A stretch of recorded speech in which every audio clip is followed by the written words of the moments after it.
Hello, everyone. Welcome to the Good Samaritan Anglican Church podcast. I'm your host, Father Dan Shoemake, and I'm so excited today to present to you episode 8 of the podcast, where I sit down over a Zoom conversation with Kati Phillippi, who I knew just briefly through our time together in high school. And just a few months ago, Kati and I touched base on Facebook, where I saw that she had posted a story of a weird experience that you're going to hear about in just a couple minutes. This story really blessed me. You'll see this on the video. I'm moved to tears multiple times when she's describing her story. And basically, this story is an encounter of a near-death experience. Before we get into this, before you hear the story, I want to tell you that I have been previously dubious, doubtful that near-death experiences are real. And when I had this conversation with Kati, I was convinced that this encounter that she had was legitimate and powerful, not just because it moved me emotionally, but because as she's described these events in her life, it has led to change not only in her own life, but into the lives of others. And that's really why we're sharing this story today. Kati has done the really vulnerable thing to be willing to share this story publicly, mostly because this is a story about how Jesus transforms and changes people's lives. So I want to invite you, if you're busy right now, maybe set this episode aside for a time when you can sit down and really listen and take a moment to hear the words of this incredible, life-changing story of Kati Phillippi. Now, without any further ado, here is episode 8.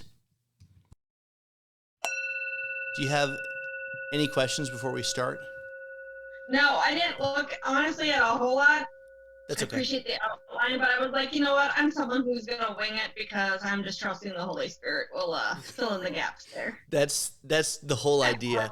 For me, we just started doing this podcast recently, and I give us a little outline just because we aren't going to stop talking unless someone shuts us up. So I just give us a little outline to guide the conversation. But I just want you to know how much I appreciate you doing this, because you don't know me, so I could just be some weirdo. I really appreciate you being vulnerable, because I can't imagine this is like a comfortable, wonderful story to share with everybody. Hey, guess what? I died once, or, anyway. Yeah, there's a lot of people that think you're crazy or making it up or embellishing it, and it is what it is. Yeah. It's unique because I'm such an anxious, shy, introverted person. But I did tell Jesus face to face that you let me go back, I will tell everybody that I can. And so I'm trying to hold true to my own word. Yeah, I guess you're sort of on the hook now, aren't you? Correct. I kind of made a vow and one I definitely don't want to go back on. Well, so let's just start at the beginning. All right. What's your name? All right. So my name is Kati Gehlen Phillippi. My married name is Phillippi, but I still go by my maiden name as my middle name. Okay. So it's confusing, but yeah, Kati Gehlen Phillippi. Cool. And you grew up in Minnesota? Yep, right in a suburb of Minneapolis in St. Paul. Now, all of my friends, I live down in the South now, but I regularly talk about how much better I am than them because I'm from Minneapolis, the Minnesota area. I don't know if you feel that sense of cultural superiority or not also. Sometimes it's hard not to feel like that. Because I don't know. I love Minnesota, right? We That's got the awesome. Minnesota nice. So you don't hear that like the Southern sweet. I mean, I'm sure they are sweet, but Not really. It's Minnesota nice. So yes. Well, most of when I make sermons and I talk about the evil person that we all hate, I always talk about people from Wisconsin. And down here, they don't get that because, Wisconsin's just the place where the Packers live. But in Minnesota, you hate Wisconsin just as a principle. Anyway, so you grew up in the suburbs. Mm-hmm. I know you have a twin sister. Do you have any other siblings? Yep, I've got two older brothers. So an older brother who's 5 years older, and then one that is 2 years older. Cool. And we're all still very close. We all still live in the Twin Cities area. The typical Minnesota story. Yeah. That's cool. Exactly. And so now you're married and you have 3 kids. How does all of that sort of play into your religious background? Like, did you grow up going to church? What was your religious background like? Yep. We were raised devout Catholic, so we went to church every Sunday. That was just how we were raised. So God, Jesus, it was like the air we breathe. It was nothing that I've ever questioned or anything like that. Once I went to college, some of my ideas and beliefs changed, so I kind of got away from the Catholic faith and focused more on spirituality. Didn't belong to a church or anything like that.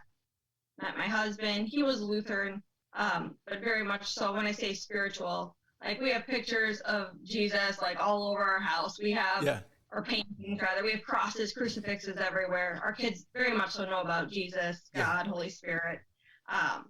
But it was never something where we went to church every Sunday or anything like that. Yeah. Occasionally we'd watch something online, read a lot about Jesus, read the Bible. Yeah.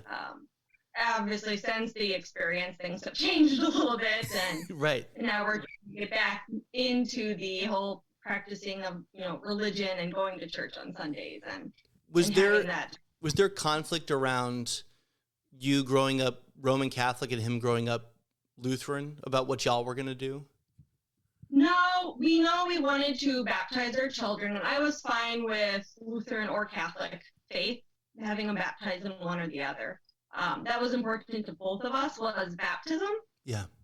But other than that, not really. Like I still teach the children, we still teach the children all of our prayers, and so a lot of it was just practicing and teaching our family about Jesus, but not necessarily going to a church. Yeah. To do that. Okay, so what happened? So I are these dates right? July 5th through 7th, 2019, 3 years ago almost. Yep. Something happened. What happened?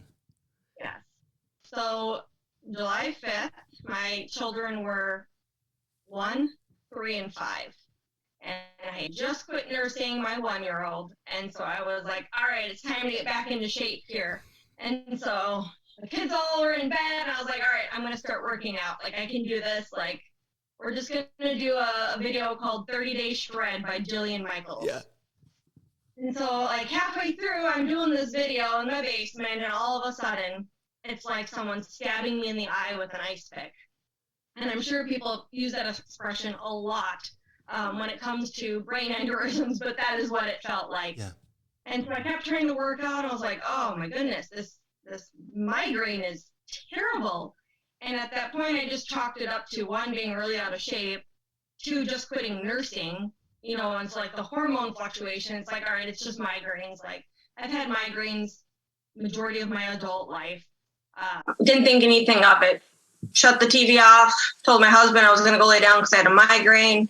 Went upstairs, laid down, and then the pain got so bad that I didn't really talk or move for about an hour. Like I wanted to call out to my husband, but I was in too much pain to talk. Yeah. So I lied in bed thinking, all right, what's going on? Like, I'm probably just overreacting. I'm an anxious person anyway. Ironically, since I was a little kid, I always worried about a brain aneurysm. Wow. And my carotid artery. Odd, weird thing for a little kid to worry about, but that was always in the back of my head.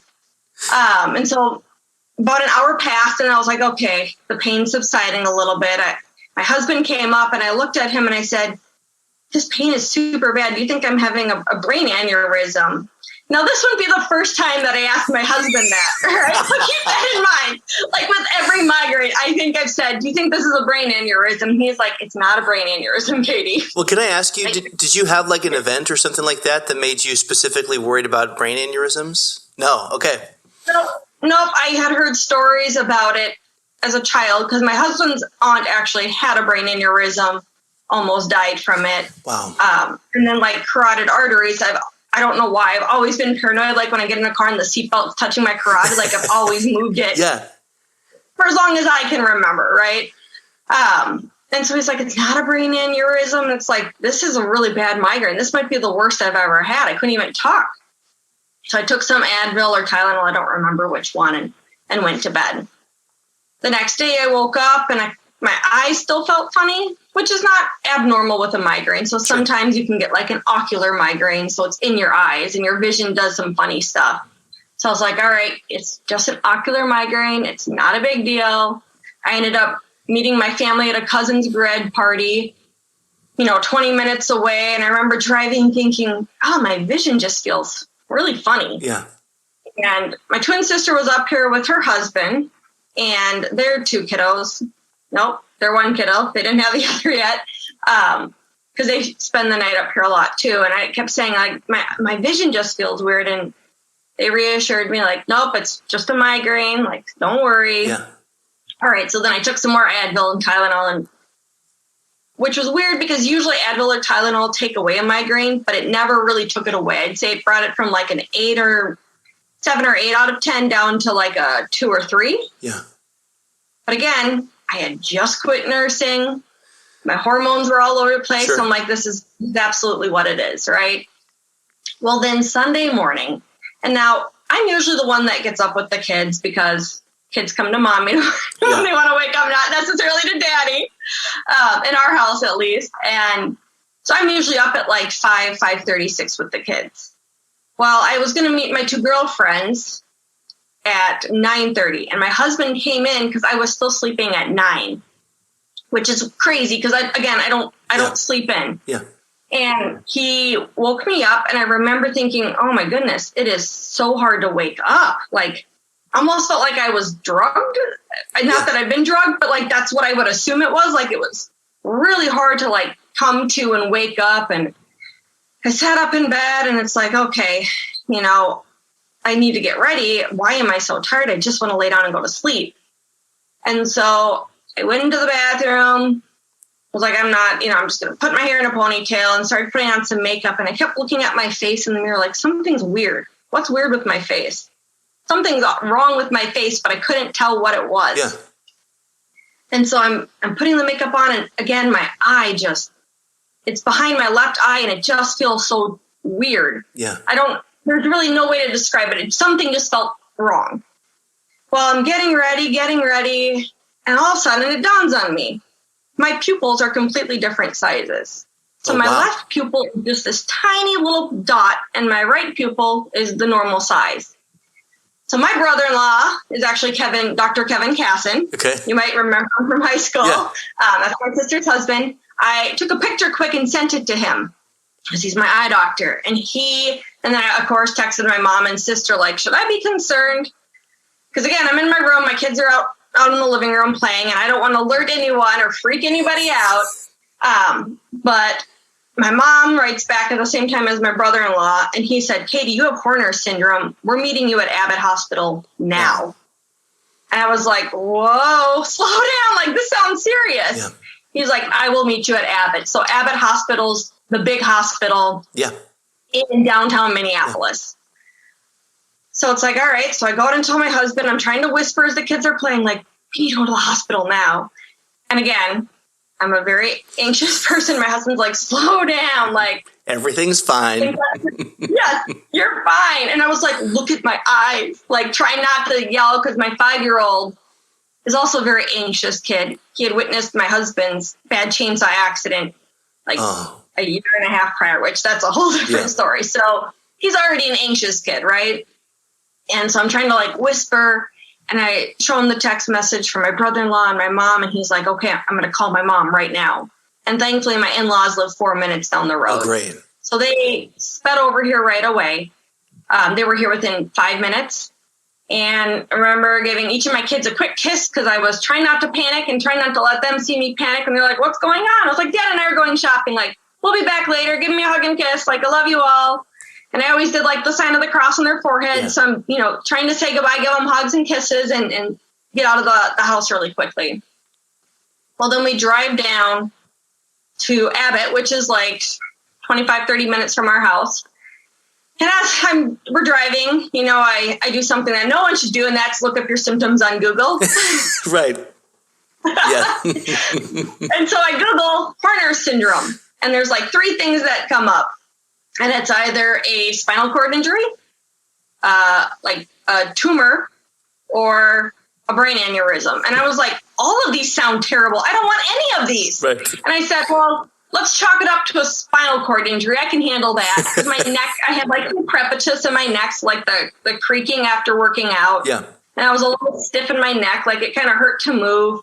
I was like, that's what it is. It'll be fine. I handle auto accident claims for my company. So like I've read records on stuff like this. Like I'll be fine. Like we're getting the right care.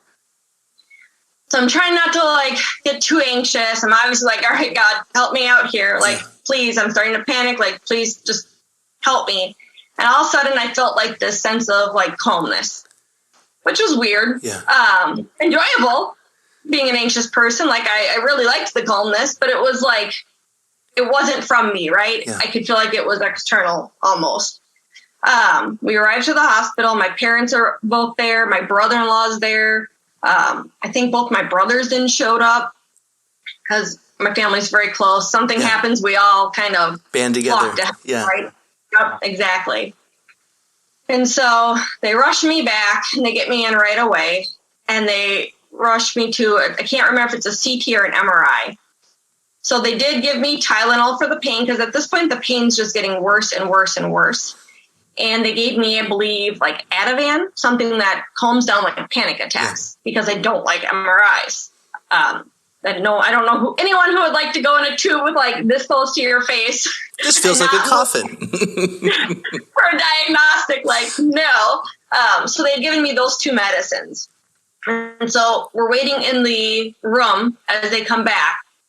And I will never forget this moment because I'm laying in the bed and the pain is just, it's growing and it's getting worse. And the doctor comes in and sits down and very matter-of-factly says, this is serious. You may die. You tore your carotid artery and you have a pseudobrain aneurysm. Wow. And I'm like, I'm sorry, what? She's like, we're moving you to the ICU. And it's like, wait, I was 33. Like, I'm 33. I've got little kids. Like, I'm too young to die. Like, this isn't supposed to happen. This is not what I had planned. Like, this is not any part of this. Like, I don't want this. Yeah. Obviously, it's not in my control.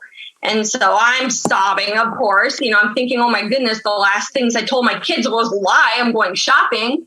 Like, I didn't hug them enough. And the only thing I could think of is, like, are my kids going to know how much I love them? Yeah. Like, my daughter was 1. Like, she's not going to remember me. Yeah. And so my parents come in, and my mom had already semi-retired, and I'm begging my dad to retire to help raise my kids because my husband's a landscaper and a snowplow driver. And so he works long hours, and I'm thinking, oh my goodness, he's going to need help with the kids. And so I'm begging my parents, like, just please teach them all about me. Like, make sure they know, like, what kind of person I am. Right. It's hard not to get choked up, like going through those emotions again. Bear with me. You good. And so, like, I had 2 minutes. I always say I had 2 minutes to accept the fact that I could die.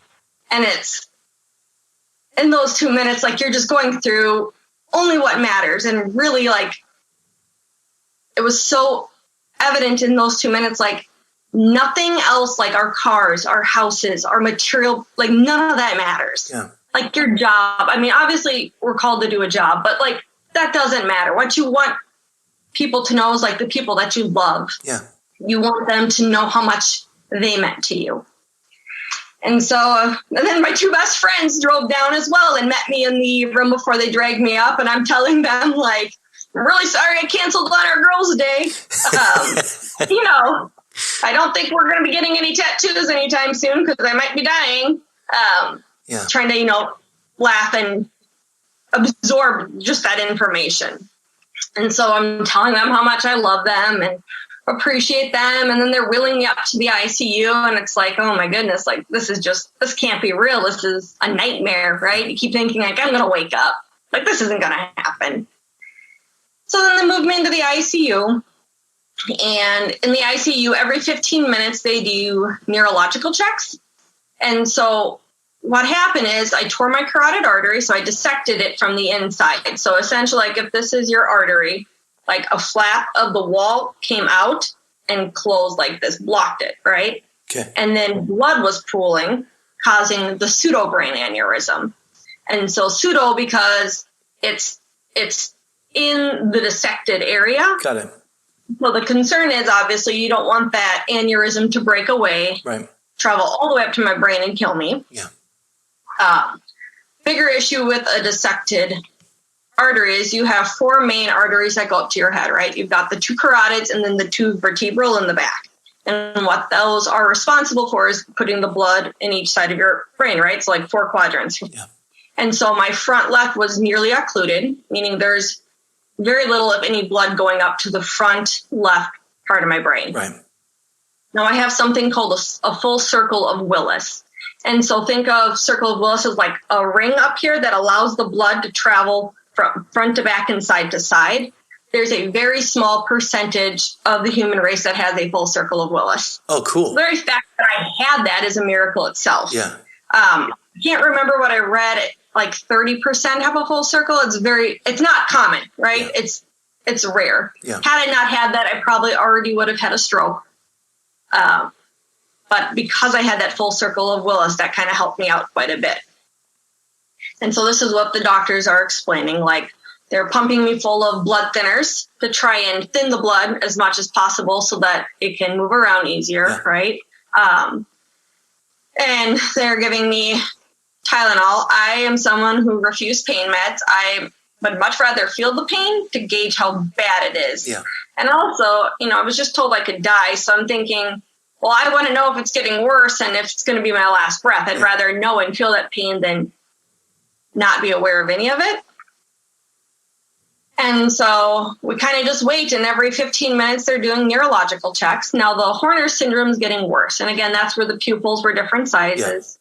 But also with Horner syndrome, like my eyelid, I couldn't open it. So I couldn't keep my eye open because that aneurysm was pushing on my optic nerve. Wow. Which is what was causing all of this. Yeah. And so this side of my face, people a lot think of like Bell's palsy, yeah. where half the face.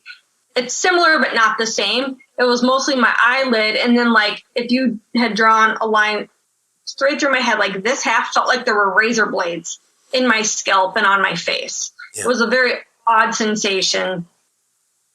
And I just knew that, they said, try not to move, right? Don't touch your neck. So I'm trying to lay in the hospital bed, not moving. Hard to keep this eye open because it's shutting on me. My vision in this eye, I could see, but I couldn't read out of my left eye. Everything was super fuzzy. Okay. And then, of course, my right eye, I've been crying, thinking I'm going to die, is swollen. So that eye hurts too now, right? So I've got Tylenol. They had given me Ativan that morning, and now blood thinners. And I'm basically just lying on the bed, and every 15 minutes they come in and do neuro checks, which is they'll have you put your hands out, do this to make sure that you can do it on both sides. Smile so half your face isn't. Yeah. What's the word I'm looking for? They wanted to make sure I wasn't having a stroke. Yeah. Right. Strokes are very common with carotid and vertebral dissections because lack of blood to the brain. And so every 15 minutes I'm doing this, and now it's probably about 7 p.m. And I went in at 9 in the morning, 9:30 in the morning, 10. So I've been there a long time. And they come in with the light, and they're going back and forth with your eyes, right? And I hear the nurse say, uh-oh, because now my good eye is starting to trail. So it's not tracking like it should. Before it was just the left side, now it's my right eye. And I remember thinking, well, this isn't great. All right, I guess this is how I'm going to die. I thought I would accomplish something more in my life than what I have. Yeah.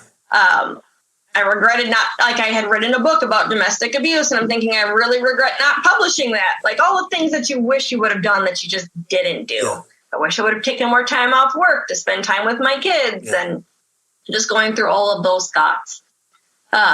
It's now 7:30, and my husband was going to stay, and I really just wanted him to go home because now our children are at home. Yeah. My mother-in-law actually came down, so my father-in-law and his sisters were at my house with the kids. So they could probably sense something was wrong and not able to know what it is because they're really young. And so we decided it's best for my mom to spend the night and my husband to go home. Okay. And so I remember giving him a hug and a kiss and thinking, like, this might very well be the last time I see my husband. Like, that's hard. There's no words you can really say that are going to fully encompass how much you love your spouse and, you know, what they mean to you. And I kind of knew that he would be okay. He's very strong. Like, I knew he would be just fine if I died. I was mostly worried about the kids. And so say goodnight, everyone leaves, and my mom's staying the night. In the ICU, you can't actually like sleep in the ICU. So she's allowed to sit in there in the chair. Yeah. But she'd have to sleep in the waiting room. I didn't want her to leave me because I was terrified. Yeah. You know, I'm like, you growing up Catholic, like you hear about heaven, you hear about hell. You just hope you're going to heaven if you die. Right. You know, you don't really know until that time comes. Yeah. And so I'm mostly just sitting there, not moving. And I'm fully awake now. It's 8:00. It's pretty hard to fall asleep when you're waiting to die. And so I'm just sitting there with my eyes closed. And I want to say, too, I never died. Like, I never flatlined. I never stroked out. I didn't have any of that. Yeah. So why this happened, I have no idea. Yeah. I don't have that answer. But as I'm lying in bed, all of a sudden, I'm now standing like maybe 6 feet in front of the bed, a little bit off the ground. And I can see, I know my body's behind me, like alive in the bed, but I'm not there. Yeah.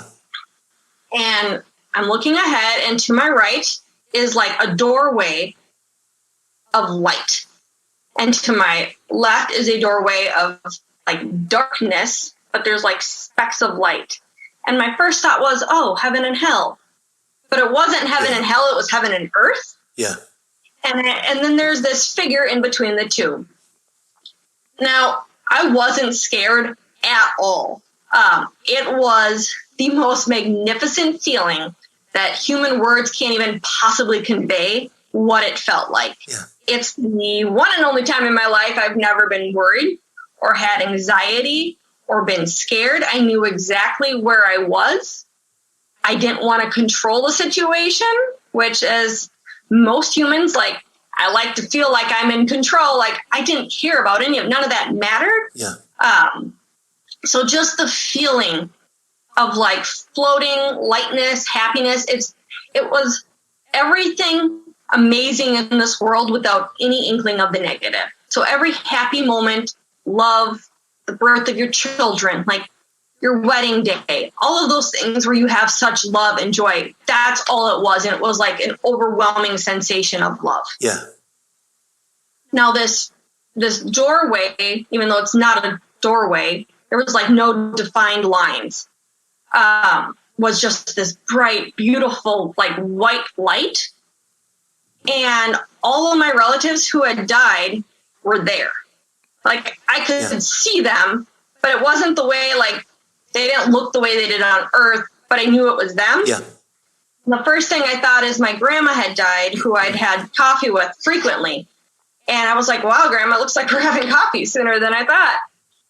You know, so I'm standing there and I can feel their love, and they're so excited. Like, there's a lot of joyful excitement, almost to the point where you ever walk into a room with someone who's like super loving and exciting, you're almost pulled to them. Yeah. Same, like the opposite of like someone who's in a bad mood, like they kind of repel you, right? So this was like that love. Like, I wanted to run towards this light. Like it made me feel like I was being pulled in, not by force, but because it was so amazing. Yeah. And so then I'm looking at the darkness, and it's filled with loneliness and hate and disease and death, and just it was earth. It was all of those feelings, but the lights were like the positive, right? The speckles of love. My family, my husband and my children and my parents and my siblings, like they were all still there. Yeah. And then again, this figure in between. Now, I could not see the figure's face, but I knew instantly as a Christian, it was Jesus. Yeah. I don't know how I knew that. I just knew it as I'm standing there, right? I'm taking in like what's around me, looking at this figure who's like a shadow because I'm not supposed to see his face at this point. And I'm standing there thinking, all right, my biggest fear is my not being able to see my kids grow up. That was by far my biggest fear, missing every milestone. Like when my daughter would walk, when they'd get married, when they'd have their first date, like when they had their kids, all of those milestones as a parent that you really look forward to with your children. And it was pretty cool because it felt like all of a sudden I just got some knowledge. There's really no eloquent way to say that. It just felt like all of a sudden I knew that had I gone into the light and if I were supposed to die, I wouldn't miss any moment of my children's lives, which was like this extreme sense of peace. Yeah. I knew that I would literally be there for every moment in their lives. I would be there with them. They just wouldn't be able to see me. Yeah. And so that was reassuring because, you read the Bible, you live your faith, but there's not like specifics on what happens when someone dies. Like God didn't say, hey, this is what happens. Right. Like in that moment, it was like, here's this knowledge. You will be here for all of it. Like you won't miss any moments of their lives. And so that was so extremely reassuring. So then the next thought is, well, how much pain is it going to cause my kids to not have a mom? Yeah. But then also in that moment, it was like this understanding that God knows the very best plan. Like God already knows what is absolutely going to be the best. Yeah. And I knew that in that moment. I knew I didn't know what was best for me, which was very bizarre. Yeah. Down here, I think I know what's best for me, right? But in that moment, I knew that that wasn't my knowledge, and I wasn't supposed to have that knowledge. I knew Jesus had that knowledge, and I didn't want that. I didn't want that pressure of making that choice because I knew I didn't know it enough, whereas I knew he knew the right answer. Yeah. And so I also knew that if I were supposed to die, I would be super happy because I got to go to that light with all my relatives, and I kind of wanted them both equally, to be honest. How do you say no to something like that? That I had never felt like this in my life. Like just so much love, it would be hard to say, yeah, I don't want that. Yeah. I want to go back to that dark place. I mean, it's just hard to describe and put into words. So I'm standing there and I know that if I were to die, of course, my kids would be sad and my husband and my family and my loved ones would be sad. But somehow I knew that God would use that to make it something grand, to turn it in and weave it into something magnificent for his will. Yeah. I don't really know how else to say that other than I knew that it would work out how he wanted it to work out, and he knew the overall plan, and his plan was clearly going to be the right answer, the right plan. So again, I'm still standing here, not talking, just thinking through all of this, looking and absorbing it, fully aware of where I am, fully aware that I'm still alive. But for whatever reason, Jesus is letting me see this. And so this figure, again, is probably also 6 feet back from me. And so I'm standing there and I look at the figure and it's like, okay, so you must be Jesus. And now I'm talking. And I say, all right, I've heard you've healed the sick, you've made the blind see, and you've brought the dead back to life. So surely if it is your will, just say the words and I shall be healed. And I said that, and the Jesus, I'm just going to say Jesus because I knew it was Jesus even though I couldn't see his face. Jesus came closer to me. And I knew that he already knew what was going to happen and he knew the correct process, like what the correct plan was. Yeah. But it wasn't finalized yet, if that makes sense. It wasn't definitive at that moment because I could still see the lightness and earth. And so I thought there, standing there thinking, oh, I really want both of these. The light would be so nice because I know everything's going to be taken care of on earth, right? You're going to leave behind sadness and hurt. But it was like I could see that would be used into something magnificent that they would need to go through to be who God needed them to be. Yeah. But then also, I'm 33. I'm a young mom. I really wanted to raise my kids. Like, that is one of the most important things is I want to be my kid's mom. Yeah. Like, selfishly, I want to be the one to raise them. Even with all my flaws and my mistakes. Like, I want it to be me that gets to do that. And so I'm standing there and I felt like Jesus was allowing me to speak my heart. But it wasn't like I got to pick what happened. It was almost like he was inviting me to share what my heart wanted to say and allowing me to share that. And so I had said, so I don't remember the specific words. The words I said before I actually did say. I don't remember the words at this point, but it was something along the lines of, I know you're going to make the right choice, but I really want to raise my children. At least until my youngest is 18 years old. Then you can take me, but I want to be the one to raise my children. Yeah. I promise I will be a better Christian. I promise I will tell everybody about you, Jesus. Yeah. I will share this experience with whomever you put in my path and whoever you tell me like to share it with, I will share it, even though it is not something I want to do. Like, I promise I will try harder. I will be a better person. I won't take for granted, even when my kids aren't listening and I feel like I'm going crazy, like I'll still cherish that moment. Yeah. I just want to go back to that. I really want that opportunity. And Jesus never spoke to me. Like, I never heard his words. It was more of like a feeling in my heart. Yeah. And in that very moment, as soon as I had been done kind of saying like, this is what I want, all of a sudden I was lying back in bed. And again, I'm fully awake. I know I'm awake. Yeah. And Jesus comes and walks up beside me. And now he's next to me on my right side as I'm lying in the hospital bed. Now my eyes are still closed, mostly because I don't want to open them because what I'm seeing is pretty magnificent. Right. And I don't want it to go away, right?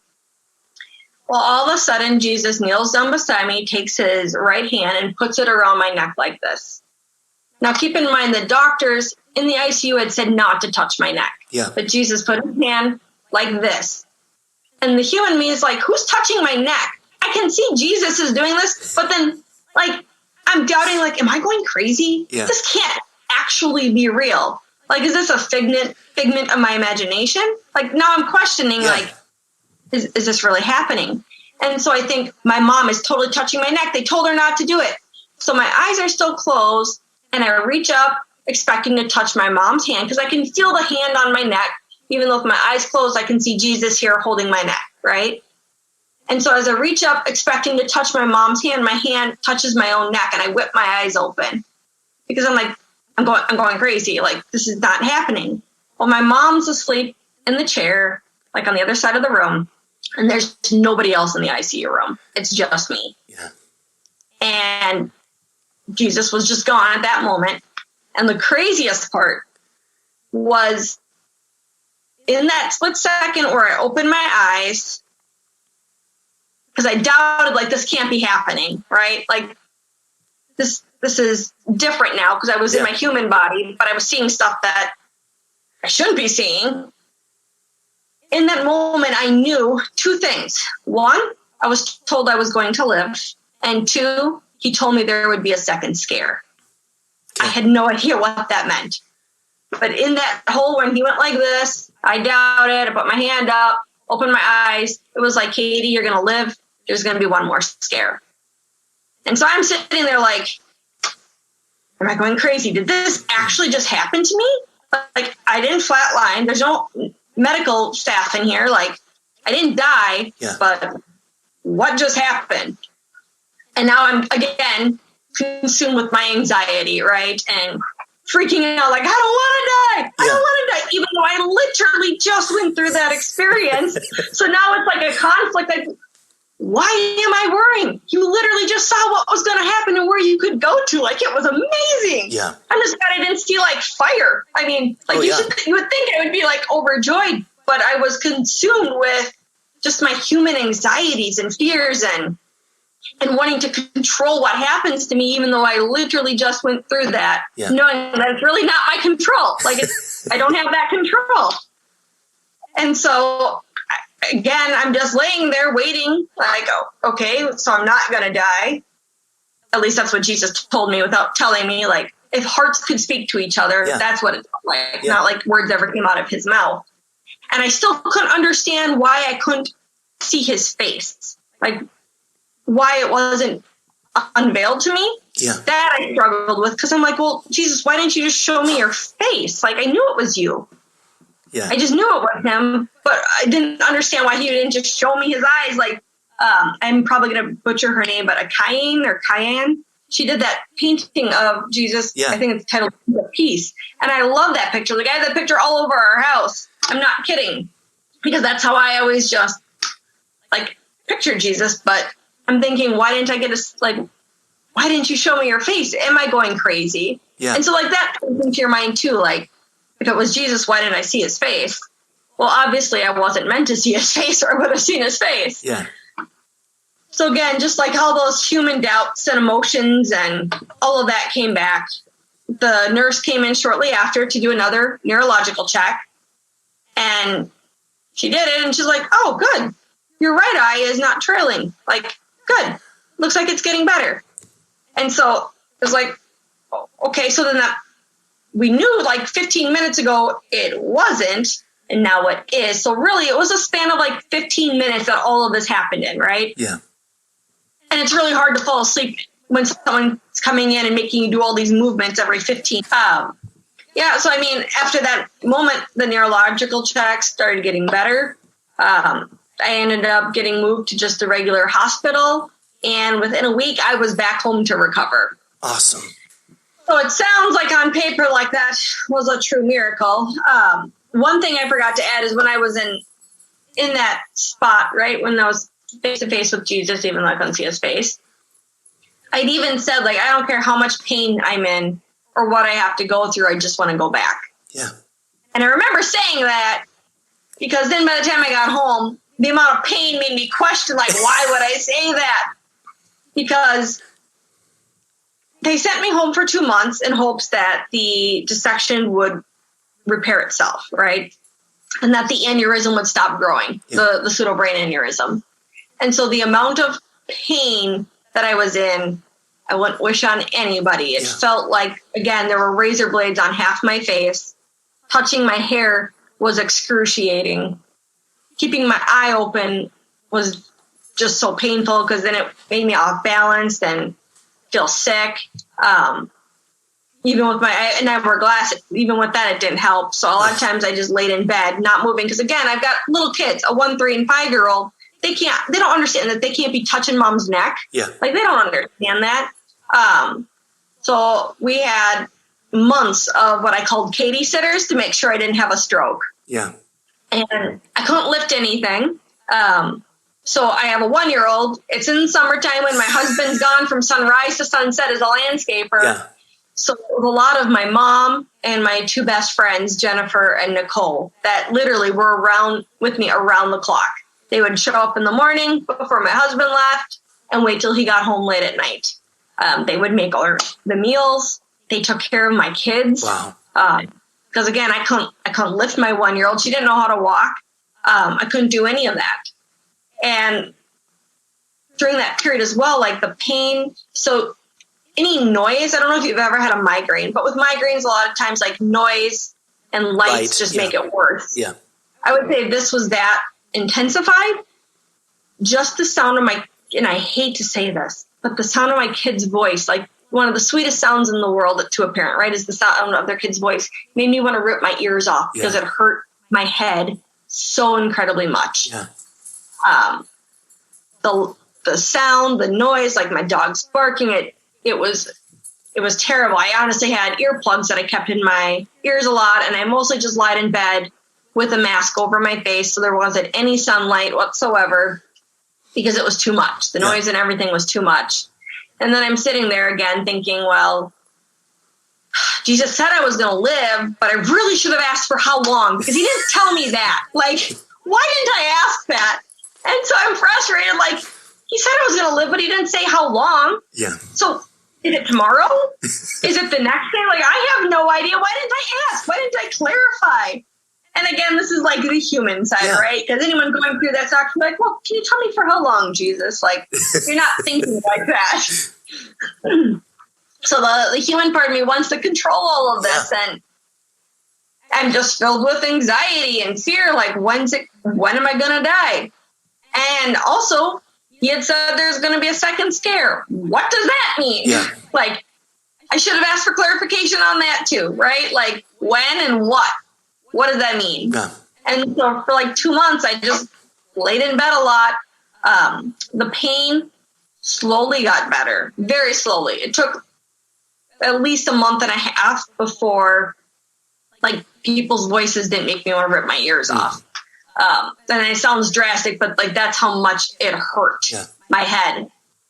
You know, the sensitivity in my scalp, like just touching my hair like this would feel like someone was cutting my scalp. That still was there. That didn't really get better. But slowly they wanted me to start walking. So it started with like my mom or my friends or other family that helped out as well. I had other friends and families help out as well during that 2 months. They would let me hold on to their arm and we'd walk around the cul-de-sac once that I live in. And that was all I could handle. Yeah. Was one lap around a cul-de-sac. It was extremely humbling and frustrating, and I knew I couldn't complain because I had literally asked God and asked Jesus to let me do this. Like, this is what I asked for. And then you go through the natural, like, why me? Yeah. And my favorite quote is, because that's human nature, right? Anytime something bad happens, you're going to think, well, why me? Yeah. And I'll never forget my mom goes, well, why not you? It's like, valid point. Like, I can't really say anything to that. Like, why not me? And so I didn't really ever have like a lot of that self-pity or anything like that, because again, this is what my heart wanted. Like, I wanted to be able to raise my kids. Yeah. In my head, I was thinking it'd be like a light switch that after that experience, I would be completely healed and I would feel great and it'd be back to me. But the world doesn't work like that. Yeah. You know, I'd come home and I remember the first thing I told my husband is like, why do we have all this stuff? Like, none of this matters. I don't care. Why do I have so many clothes? I need like 5. Yeah. Like, why do I have all these trinkets and all this stuff? Like, just, and I remember telling my husband, can't we just have a garage sale where we give everything away for free to people that need it? Like, just give it away. We don't need any of this. It's just cluttering up our lives. It's clouding everything that we're supposed to be doing. None of it matters. And so it was definitely a journey, that 2 months. And then comes the second scare. So it's funny because I told very few people about this because I'm thinking, like, people are going to think I'm crazy. Like, this doesn't make sense. I didn't die. Usually stuff like this, you hear stories about people that actually like flatline, right? Yeah. But not someone who's fully alive having this.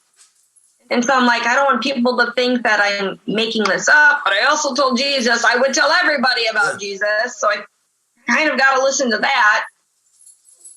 And so I had told a few people, like, I don't know what the second scare means. I don't know what that means. And I don't know when I'm going to die.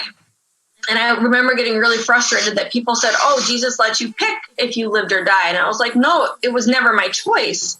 Like, I remember getting so upset. Like, I didn't choose. Yeah. Like, Jesus chose. But he allowed me to share what was in my heart. And it was like he listened to that.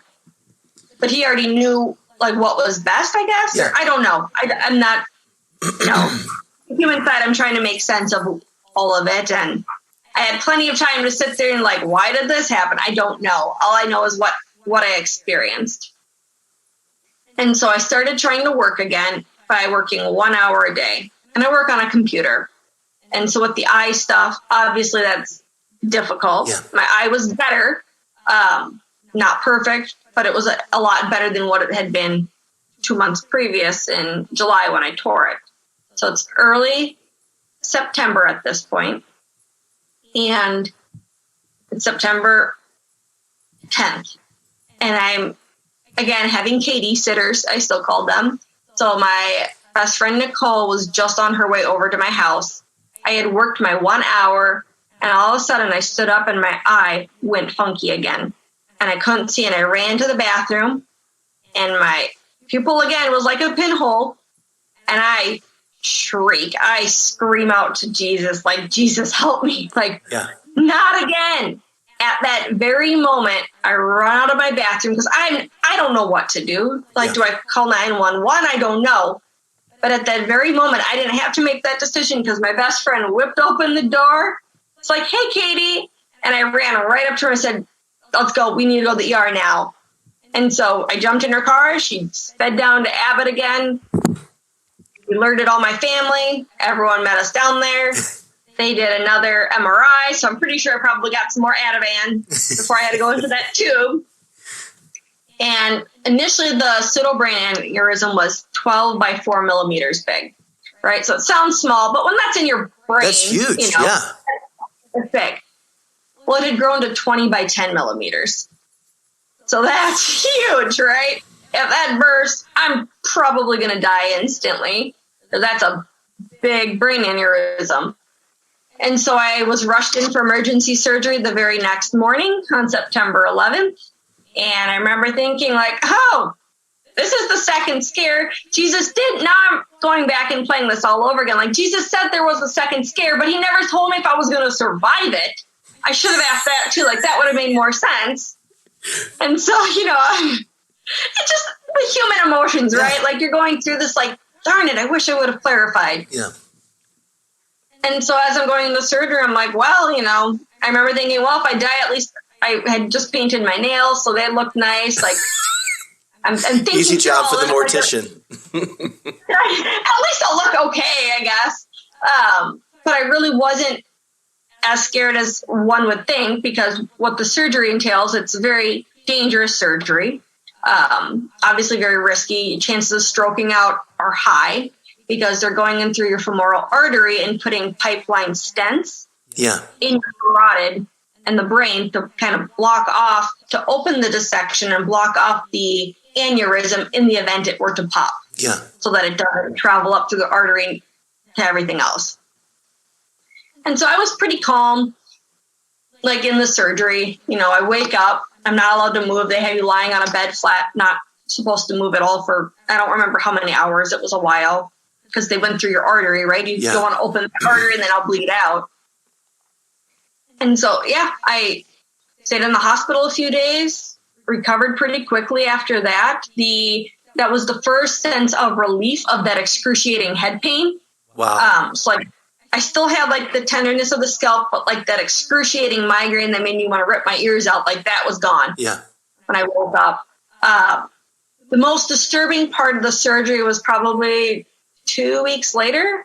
Like I was turning my neck and so like what the pipeline did is like, here's the aneurysm. The pipeline blocked it off from the arteries over here, so that if it burst, it would only burst and like fill up this little space in the brain, right? Yeah. Not like travel through the whole brain. And so when you block that off, you're not feeding it new blood, so that blood essentially dries up. Well, sorry, my computer's going to die just a moment. All right. Just got to turn it on.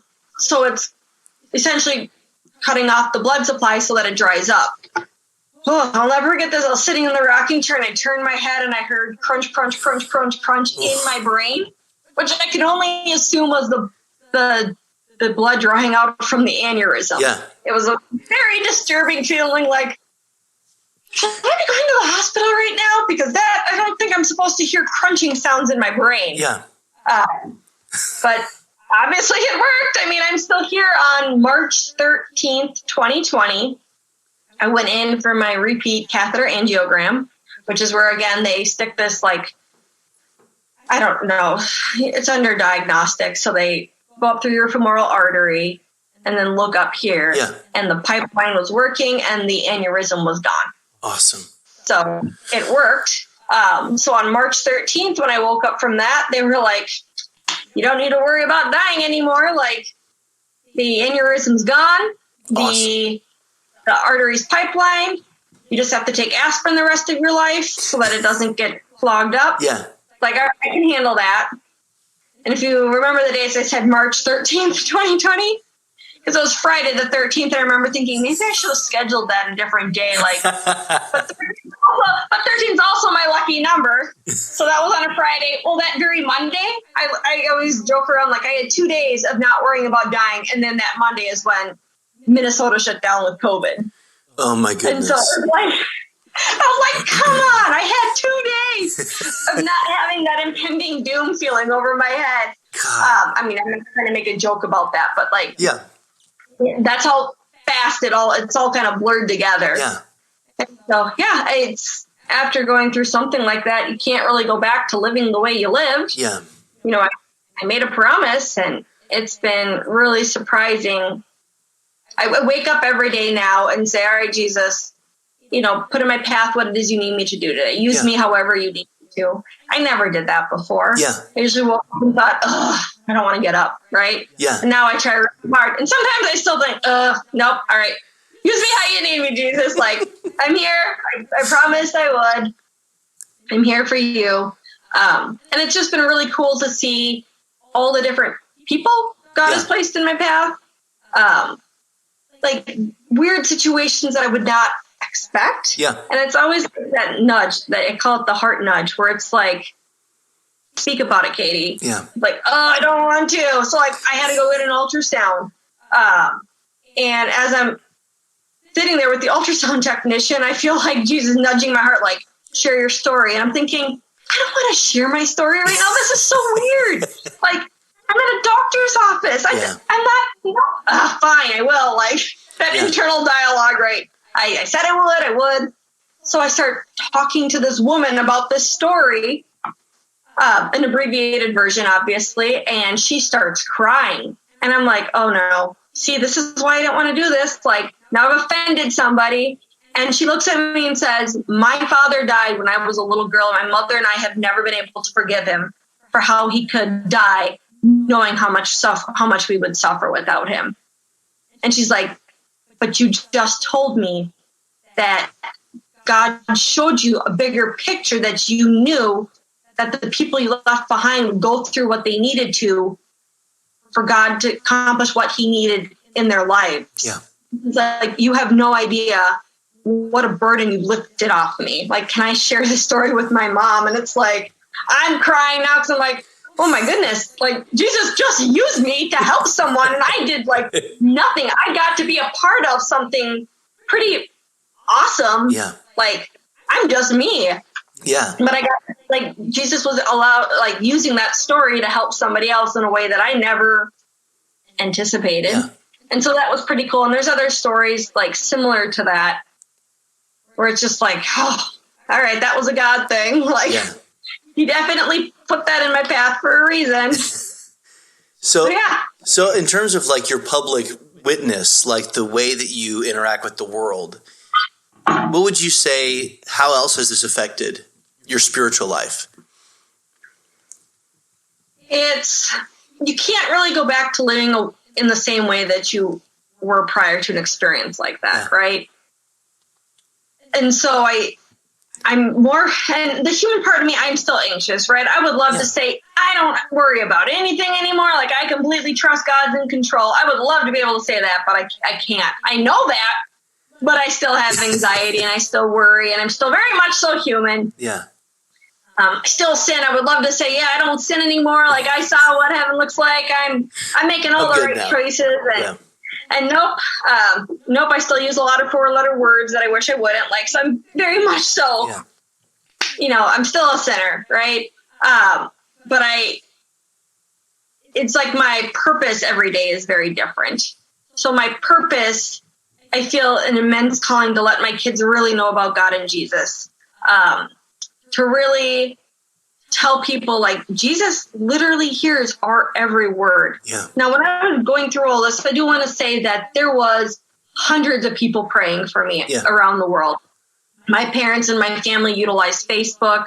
My childhood best friend had set up a GoFundMe. We had so many people praying that I truly do believe that, like, Jesus hears every single one of those prayers. Yeah. Because when I was in that experience too, it really made it known to me that, like, Jesus hears our every request. Yeah. Like, even the small things that don't make sense, like, let this interview go well, or you know what I mean? Sure. Like, things like that. Yeah. They're very much so human, but he hears us. Yeah.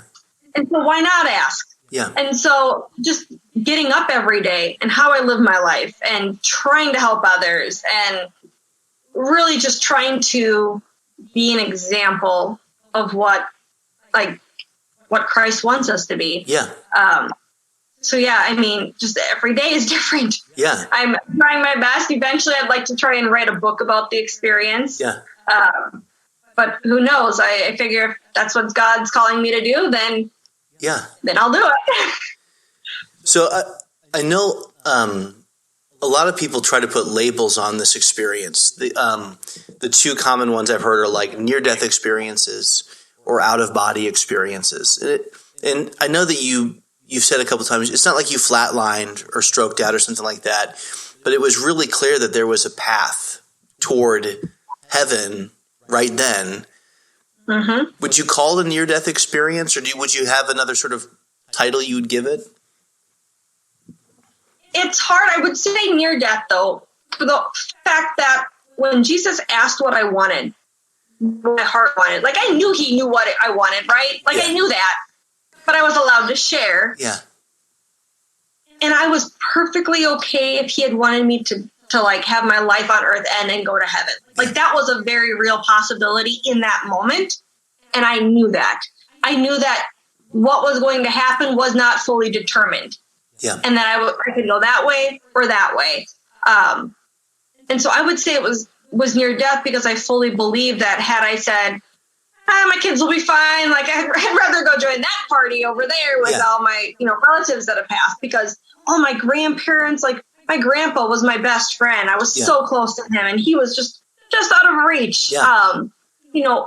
All the other people that I have loved and have died were right there. So it was like, I want to go see them. I want to go hug them. I want to go be with them. That was very much so a real possibility. And I had honestly, when I knew that I was allowed to share what I wanted, it wasn't something where I just spit it out right away. I took a minute to really think about what do I want?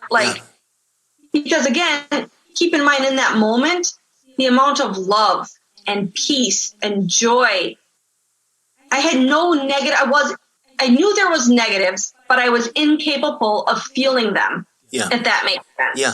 So I looked at earth and I knew there was sadness and loneliness and disease, but I didn't feel it, if that makes sense. I could see it, but I didn't feel it. All I could feel was love and joy. And that feeling was really hard to want to leave. Yeah. Right.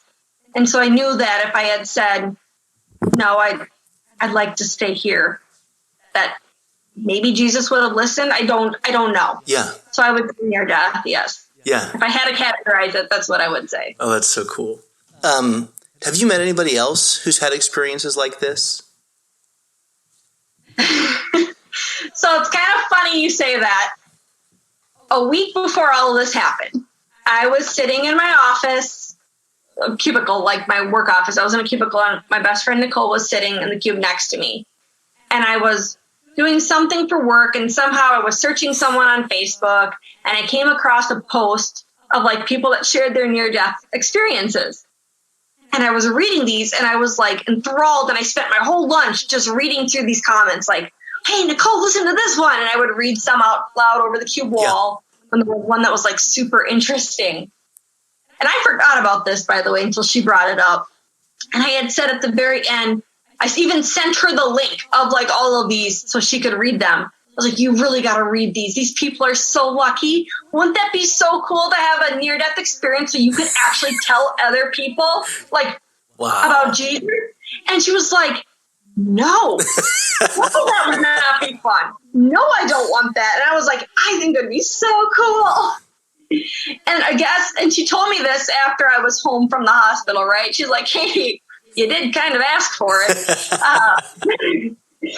But I also that week, and I do remember this, so I technically tore my artery on a Friday night and had gotten on a Sunday. Well, that Monday before, I remember telling Nicole, I feel like something big's happening. I feel like I need a mental, physical, spiritual, and emotional reset. And I remember saying that to her, and I don't know why, but I was like, I feel like I just need a big reset. And she had, again, I had forgot about this until she had told me after I was out of the hospital, like, just remember, you had said this, and now you've got who knows how long you're going to be out of work. Like, you've got plenty of time to reset all of these things. Wow. Sorry, I kind of went off on a tangent there. No, that's good. But yeah, do you mind if I ask you just a couple more questions about this? Absolutely. So, I don't know. I didn't grow up Roman Catholic, and my only experience with Catholicism has been through the Anglican Church. But one thing that some of my Roman Catholic friends have talked a lot about that I've begun to use is the concept of intercessory prayer, meaning there are people who have died who have gone before us, and we can ask them to pray for us. And some of my Protestant friends look at that, they're like, that's idolatry. But I mean, you having experienced this, does this change who you ask for prayer from? So that's a great question. And so prior, I knew about like saints, right? Yeah. I had never asked anyone to pray except maybe the Virgin Mary to intercede on coming up. But after this experience and then during COVID, my eldest brother, Jason, actually decided to start doing Bible in a year. I always wanted to read the Bible, but I quit on like Exodus because I was like, this is too much. Like, I can't. Yeah. So we all did. He asked my parents and all of us siblings and our spouses to do Bible in a year. And so in 2021, we actually read through the whole Bible, right? And we did all that. Was with the Father Mike Schmidt's program? Yes, totally. Yes, phenomenal. He is amazing, and he makes it fun to like learn about the Bible and make you want to read more to know what happens. Yeah. So he does a phenomenal job. I love Father Mike Schmitz. He's phenomenal. So we did that. And then this year, now that we've read the Bible, we decided to pick books. And my brother had picked one on like Mother Teresa and Saints Who Battled Satan. And I was like, I'm going to look into Padre Pio. Yeah. I've heard his name, didn't know anything about him. Well, I ended up reading like almost a 500-page book on Padre Pio. And now I do ask for intercession from Padre Pio. I definitely, so reading more about Padre Pio, it's like in order for him to be a spiritual father, you have to be a good practicing Catholic and go to confession. And I haven't had a confession since my first confession. Yeah. When I was in 7th grade, so I'm preparing to do that as well. So I'm getting back into being a practicing Catholic. Yeah. Because after reading that, it's like, all right, I think this is where God's calling me at this point. Yeah. Yes, I will start doing that now, just recently, like within the last 6 months. Wow, that's so cool. How about death? Has this sort of changed maybe the way that you think about death or the way that you approach what it means to die? Absolutely. So before all this, death was a complete unknown. And I'm not claiming I know what death is, and I'm not claiming I know what heaven is. Sure. I always tell people I didn't go to heaven, but I felt like I was given a glimpse of heaven. Yeah. Because I knew where I wasn't in heaven, but like I got the peace and the joy, and I got that glimpse of like my loved ones in heaven. Yeah. And so I will say that like after experiencing that, I still worry about dying, right? Yeah. And it's funny because I always tell myself, like, why do I worry about dying? I'm not worried about the pain. Pain is temporary. Yeah. I felt pain like it's not enjoyable, but it's temporary. Yeah. I think death for me is less scary because I know without shadow of a doubt, like God uses that for something magnificent. So if I were to die tomorrow, while that would be pretty uncool, I know that somehow God would use that to do what he needs to accomplish in this world with those who knew me and loved me. I also kind of have a pretty good idea of where I'm going. And like I said, from that glimpse, it was pretty hard to be like, yeah, no, I want to wait a little while. I had to really think about it. And had I not had little kids, I'm pretty sure I would have gone running towards that light. Yeah. So yeah, it's definitely not as scary. Definitely hope I still see the light when I see it again next time.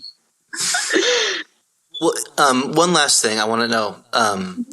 What would you want people to know or learn because of this experience? Like if you would say it in a sort of simple way, what would be something you want people to take out of your story?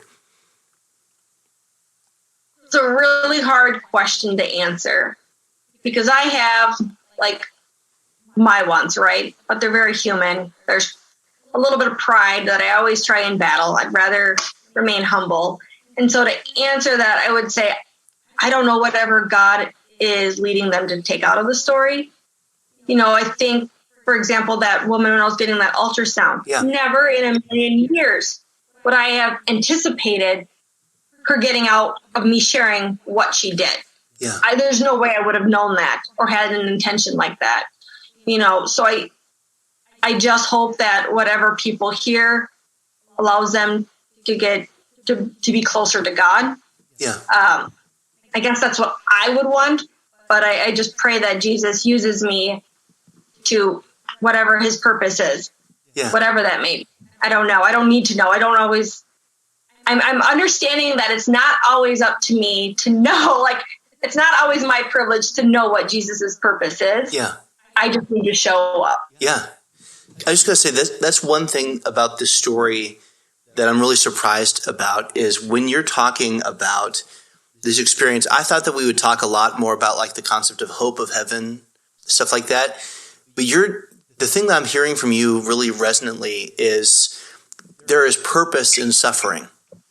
Like that God really uses this for incredible, you use the word magnificent, I just think it's perfect.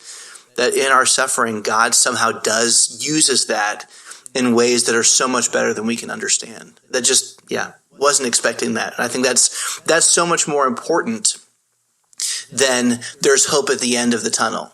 That all of this is happening, though it stinks. I mean, coronavirus, though it really hurts, that God is using all of it for his good purpose, his good will. There's something I had heard years ago that stuck with me ever since. So like our lives are a beautiful tapestry, right? Every color of thread is something a part of your life. The bad, the good, the sad, the scary, the lonely, like all of those. You need each of those threads to make that beautiful tapestry, because without even one of those threads, that tapestry is not going to be the same, right? And we can't see that. But I know from that experience that God sees that and we don't have to see that. Like, I don't need to worry about that. While it's not enjoyable to go through pain or suffering, whether it's physical or emotional or mental or any of that, like God does have a way, if you ask him and allow him to use that for something, like I said, magnificent. And I think that's what I got out of that experience more than anything. It's like every little thing that you do, like in your day, can make a huge difference. Yeah. So when I started waking up and saying, all right, God, and this was more so when I wasn't, working from home and never leaving the house. So before the coronavirus pandemic, use me how you need me today. Yeah. I can't tell you how many times when you start your day out that way, like it's almost like God puts people in your path. Yeah. Weird thing. Like as I'm walking into Target, an elderly woman looking for her car, and it's like, Katie, stop. Can I help you? Like, I lost my car. And then spending 15 minutes looking for their car with them. Yeah. Like things that I probably would have been completely oblivious of before, because it's like, I got to rush into Target. I got places to go, things to do. But like things like that, where it's like something so small. Who knows what that could have accomplished something pretty big. I don't know. Maybe that was something that changed their outlook for the day or on life, or I don't know. I don't need to know that. And so just seizing those opportunities to do good, to live that faith, I think is definitely the biggest thing. Because when we get to heaven, like I said, from that glimpse, I cannot wait. I want to wait till my kids are older, but I'm very excited for that, because there's no words that can even begin to encompass what I experienced, that joy, that feeling, that sensation. Yeah. Katie, thank you. This has just given me a lot of joy and really blessed me a lot. And I really think that your story is one that can give a lot of people hope, and something that we all need to know and learn about. So thank you. Thank you for having me. It's been a blessing to share. I appreciate it. You bet.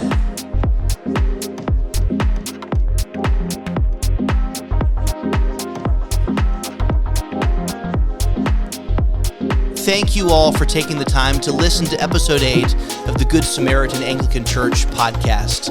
If you live in and around Buford, Georgia, I want to invite you to come check out our community, Good Samaritan Anglican Church, where we are regularly telling stories about how God has intervened and transformed us in our lives.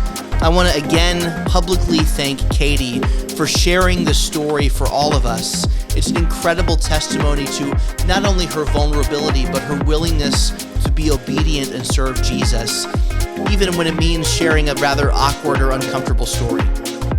If you need any more information about us, or if you have questions about the podcast, or if you'd like to get in touch with us, I invite you to check out our website, goodsamaritanbuford.com.